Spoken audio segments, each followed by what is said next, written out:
गणपती बाप्पाचा अगदी आवडता असा प्रसाद पंचखाद्य मोदक आणि पंचखाद्य कसं बनवायचं ते आपण आज बघणार आहोत। तर नमस्कार, मी सुवर्णाच रेसिपी मराठीमध्ये तुम्हा सर्वांचं खूप मनापासून स्वागत आहे।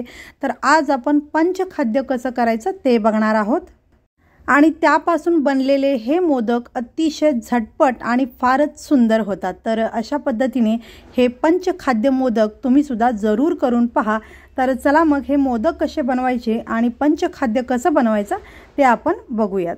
तर सगळ्यात आधी आपल्याला हे 5 साहित्य घ्यायचं आहे। पंचखाद्य आहे तर 5 गोष्टी आपल्याला इथे लागणार आहेत। तर या पंचखाद्यामध्ये कोणत्या 5 गोष्टी आपल्याला घ्यायच्या आहेत, तर ज्या पदार्थाच्या नावाची सुरुवात ख पासून होते असे 5 पदार्थ आपल्याला इथे वापरायचे आहेत। तर इथे मी घेतलेला आहे खोबरं, खडी साखर, खसखस, खजूर आणि खारीक। खजूरच्या ऐवजी तुम्ही इथे खवा वापरू शकता आणि बरेच जण किशमिशला खिशमिश म्हणतात, तर किशमिश सुद्धा बरेच जण या खजूरच्या ऐवजी वापरतात। तर खजूर, खवा आणि किशमिश पैकी एक गोष्ट तुम्ही इथे वापरू शकता आणि या ज्या राहिलेल्या 4 गोष्टी आहेत या आपल्याला वापरायच्याच आहेत। तर या 5 साहित्यापासून हे पंचखाद्य बनलं जातं। या सगळ्या गोष्टींचं प्रमाण असं कोणतं नाही आहे, तुम्ही तुमच्या आवडीप्रमाणे कोणताही पदार्थ कमी जास्त करू शकताय।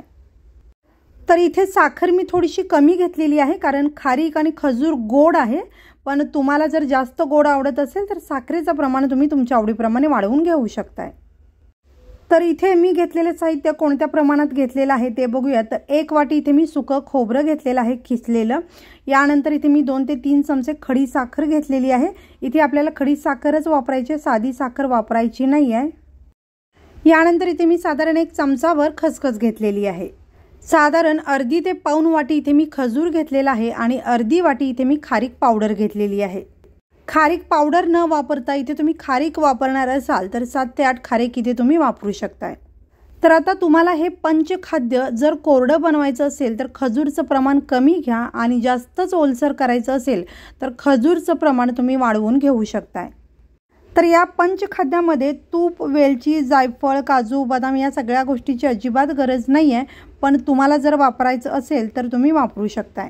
तर आधी आपण पंचखाद्य बनवूयात आणि त्यानंतर त्यापासून आपण पंचखाद्य मोदक बनवणार आहोत। तर सगळ्यात आधी मी खजूर भाजून घेते। तर इथे खजूरचे थोडेसे तुकडे अशा पद्धतीने करून घेते, तुम्ही चाकूने कट करून घेतला तरी चालेल। तर इथे मी खारीक पावडर घेतलेली आहे, पण तुम्ही जर खारीक घेतला असाल तर खारीकचे छोटे तुकडे करून खजूर सोबतच परतून घ्यायचे आहेत। मध्यम गॅसवरती 1 ते 1.5 मिनिट हा खजूर परतून घ्यायचा आहे। तर हा खजूर छान परतून झालेला आहे, हा आता मी काढून घेते। खजूर काढून झाल्यानंतर यामध्येच आता खसखस घालायची आहे आणि लगेचच खोबरं घालायचं आहे। तर बारीक गॅसवरती हे खोबरं सुद्धा 1 मिनिटभर आपण छान असं परतून घेणार आहोत। खोबऱ्याचा खूप जास्त रंग बदलायचा नाही आहे, खमंग असं खोबरं भाजलं गेलं पाहिजे आणि हलकासा रंग बदलला तरी चालू शकतो। खोबरं छान भाजलेलं आहे, मस्त खमंग याचा सुवास येत आहे। तर आता याच्यामध्ये घेतलेली खारीक पावडर मी घालते।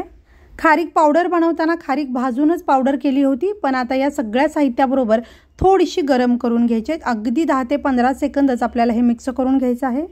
सगळे जिन्नस छान भाजलेले आहेत। गॅस आता मी बंद करून घेते आणि गॅस बंद केल्यानंतर याच्यामध्ये घेतलेली खडी साखर घालायची आहे आणि हे सुद्धा आपण छान असं मिक्स करून घेणार आहोत।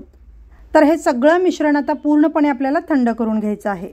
तर हे मिश्रण छान थंड झालेलं आहे। आता आपल्याला हे मिक्सरला फिरवायचं आहे, पण सगळ्यात आधी आपण खजूर मिक्सरला फिरवून घेणार आहोत। परतून घेतलेला खजूर मिक्सरच्या भांड्यामध्ये काढलेला आहे, हा आता आपण मिक्सरला फिरवायचा आहे।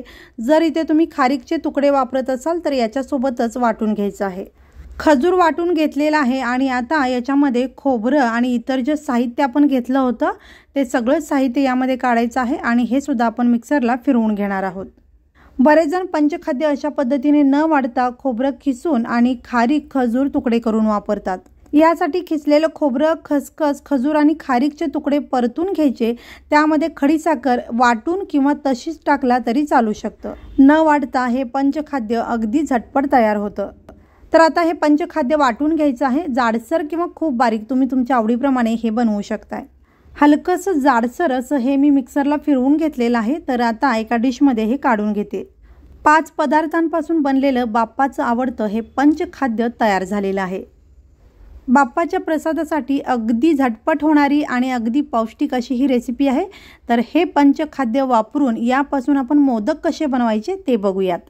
मोदक बनवण्यासाठी हे पंचखाद्य हलकंसं ओलसर हवं। तर या मिश्रणाला ओलसरपणा येण्यासाठी इथे तुम्ही खजूरचं प्रमाण वाढवून घेऊ शकताय किंवा सरळ तुपाचा वापर केला तरी चालू शकतं। तर हे पंचखाद्याचं मिश्रण कितपत ओलसर आहे ते तुम्ही बघू शकता। याचा मुटका वळल्यानंतर हा सहज वळला जातो। तर तुपाची खूप जास्त गरज नाही आहे, अगदी 2 ते 3 चमचे तूप पुरेसं आहे। तर यामध्ये साधारण 2 चमचे तूप मी घालते आणि त्यानंतर आपण हे सगळं मिश्रण छान व्यवस्थित असं मिक्स करून घेऊयात। सगळं मिश्रण छान मिक्स केल्यानंतर आता या मिश्रणाला छान ओलसरपणा आलेला आहे। तर आता याचे आपण मोदक बनवूयात। मोदक बनवण्यासाठी असा मी मध्यम आकाराचा हा साचा घेतलेला आहे। साच्याला थोडंसं तूप लावायचं आहे म्हणजे मोदक व्यवस्थित निघतो। असा साचा बाजारामध्ये अगदी सहज उपलब्ध होतो आणि तुमच्याकडे जर असा साचा नसेल तर तुम्ही या मिश्रणाचे सरळ लाडू वळून घेऊ शकता। तूप लावल्यानंतर हे मिश्रण अशा पद्धतीने साच्यामध्ये भरून घ्यायचं आहे। अशा पद्धतीने साचा वापरून मोदक बनवणं अगदी सोपं जातं। बाजारामध्ये यापेक्षा लहान मोठे आणि वेगवेगळ्या आकारामध्ये बरेचसे हे मोदकाचे साचे उपलब्ध आहेत। तर असे साचे वापरून तुम्ही अशा पद्धतीने मोदक अगदी पटकन बनवू शकता। तर अशा पद्धतीने आपल्याला हा साचा अगदी दाबून व्यवस्थित भरायचा आहे म्हणजे मोदकाचा आकार अगदी छान येतो। तर या पद्धतीने व्यवस्थित दाबून झाल्यानंतर हा साचा आपल्याला उघडायचा आहे आणि यातून अलगद असा मोदक आपल्याला बाहेर काढायचा आहे। तर इथे तुम्ही बघू शकता मस्त असा आपला हा मोदक तयार झालेला आहे। अगदी झटपट असा पंचखाद्य मोदक आपला बनून तयार झालेला आहे। तर एका डिशमध्ये हा मी काढून घेते आणि याच पद्धतीने आपण राहिलेले सगळे मोदक बनवून घ्यायचे आहेत। तर बाप्पाच्या प्रसादासाठी किंवा नैवेद्यासाठी अशा पद्धतीने तुम्ही अगदी पौष्टिक झटपट होणारे पंचखाद्य मोदक अगदी सोप्या पद्धतीने बनवू शकताय। तर याच पद्धतीने राहिलेले सगळे मोदक मी बनवून घेते। तर बघू शकता अगदी परफेक्ट असे हे मोदक आपले बनून तयार झालेले आहेत। बनवायला खूप सोपे आहेत आणि अगदी झटपट या पद्धतीने साचा वापरून मोदक आपण बनवू शकतो। तर याच पद्धतीने सगळे मोदक मी बनवून घेतलेले आहेत आणि हा शेवटचा मोदक सुद्धा तयार झालेला आहे। तर खूप सुंदर आणि अगदी झटपट होणारा पौष्टिक असा हा मोदक आपला बनून तयार झालेला आहे। तर हा मोदक दिसायलाच नाही तर खायला सुद्धा अतिशय सुंदर असा लागतो। तर जवळून मी तुम्हाला दाखवते। तर बघू शकता तुम्ही पंचखाद्य मोदक अतिशय सुंदर दिसत आहे आणि चवीला सुद्धा खूपच मस्त लागतो। बनवलेले सगळे मोदक एका डिशमध्ये मी काढून घेते। खूपच सुंदर असे हे झटपट आपले मोदक तयार झालेले आहेत। बाप्पाला आवडणारा पंचखाद्य प्रसाद किंवा त्यापासून पंचखाद्य मोदक अशा पद्धतीने तुम्ही अगदी झटपट बनवू शकता। तर या पद्धतीने पंचखाद्याचा प्रसाद किंवा हे पंचखाद्य मोदक जरूर करून पहा आणि तुम्हाला जर हा व्हिडिओ आवडला असेल तर व्हिडिओला लाईक करा, शेअर करा, चॅनलला सबस्क्राइब करून बेल आयकॉन जरूर दाबा आणि हा व्हिडिओ पाहिल्याबद्दल खूप धन्यवाद।